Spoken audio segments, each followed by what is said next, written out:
At 14 years old, I moved from a small school in Pacific Palisades to St. Paul's, an old-fashioned, old-money New England prep school. I would walk to chapel at 8 a.m. in the morning in late October and touch my hair. It was frozen. A new feeling on my fingertips. School was 6 days a week.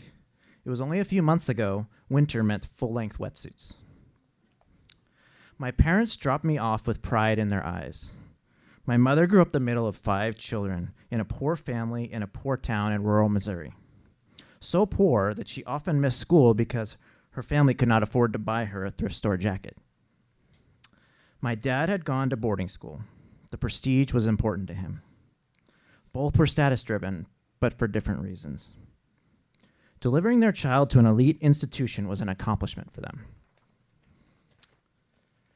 Every day was a new experience. I was introduced to this new band called Fish, weirdly spelled with a PH. Led Zeppelin posters were everywhere. I wondered why everyone was so obsessed with the heavy dirigible. We had formal dinners in the evenings, suit and tie in a glorious dinner hall. Amongst the alumni engraved in the walls, and I'm not making this up, was Harry Potter. We weren't called ninth graders or freshmen. We were students of the third form. I didn't learn to play the clarinet. I learned the oboe. Our sister school was Eton in England, where the royal family attended. We played them in crew every summer. Normal days were 8 a.m. to 10 p.m., chapel class, sports, dinner, study hours, bed. Sundays were our one day off during the week. Cabs would wait by the gym offering rides to the local town of Concord for pizza, CDs, clothing, and toiletries. But Johnny, one of the local cab drivers, knew us too well. Young kids ready to blow off steam of parental, school, and peer pressure with lots of cash. Get him to trust you, and he would make a stop at his house on the way into town and invite you in. He had a rundown kitchen table and a weird collection of platinum Bud Light signs on the walls. He'd crack open a beer, slowly light a cigarette, and from his deep New England smoker's lungs ask, "So, what do you want?" He had more weed than I'd ever seen. Everything else was special order. Purchasing was mandatory if we ever wanted to be invited back. If we gave him an excessive tip, on the way home he would stop at the local BP and buy us a 12-pack of Ice House. Other kids my age were playing skee-ball and winning tickets. I was playing Johnny and winning 12-packs. Ben was the loudest in my dorm.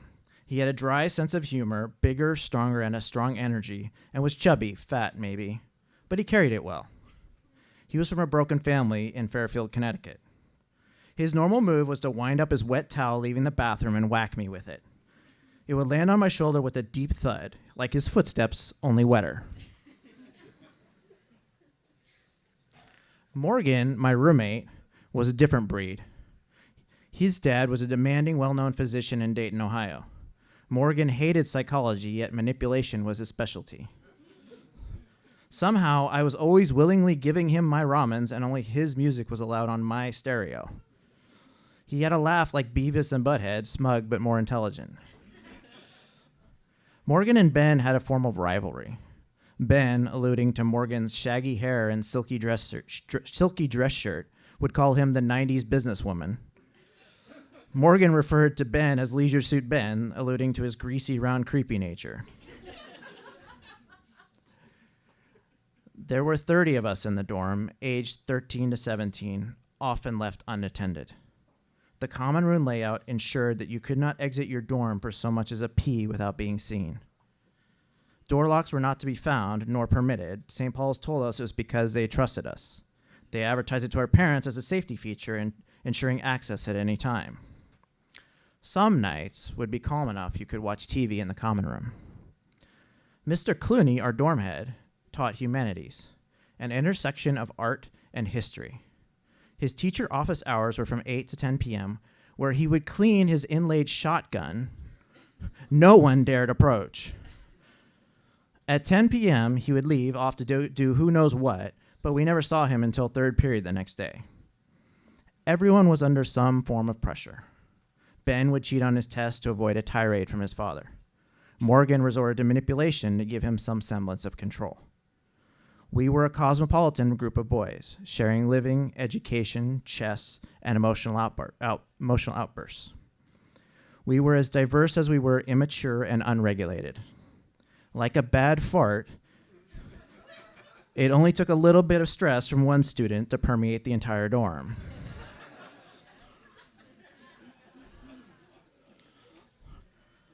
Fall was about to complete and winter was about to start. It was after 10 p.m., unsupervised hours. Something was different. Ben and Morgan were walking more slowly, speaking more slowly, and their eyes were staring at me longer than they should. The deep parts of my stomach churned. I would get dizzy in the head. My body felt like a lead balloon sinking in the ocean. I knew it was going to happen. I didn't know what, if anything, I had done or not done, but something set him off. "Let's get him," Ben ordered. I felt my arms pulled apart. My back hit the industrial carpet hard. Before I knew it, Ben's weight was on top of me, his fat belly straight in my field of vision. My first instinct was to resist, but like a python, the more I fought, the tighter the grasp. Eventually, I relaxed a little, and so did his weight. Here it came. "I'm going to write a letter to my mom. Dear Mom, punch, punch. School was great today. Punch, punch, punch, punch." Each letter landed with the thud of a wet towel, collapsing my breath each time. "I got an A in math. You would be so proud." His words blurred. "Just get through this. Hold your breath. Quiet. Collapse." The numbness flowed through my body. Overload. Reset. Ears ringing.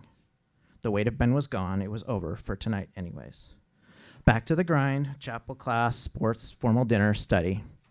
10 p.m. I'm on the floor again. Flip him over. Morgan's voice was unmistakable. "Here, use this." He tosses the broom from the janitor's closet. It wasn't going to be a beating this time. Hold your breath. Numbness. Overload. Laughter could be heard beyond the ringing ears. Reset. Back to the grind. Chapel, classes, sports, formal dinner, study hours. Bed. Days blurred into nights. Nights blurred into days. I moved through the motions. It's all a blur to me now. Just flashes are all I remember. This traumatic hellscape, this Satan trolley masked as an elite school, continued my life for a full year. I would call home.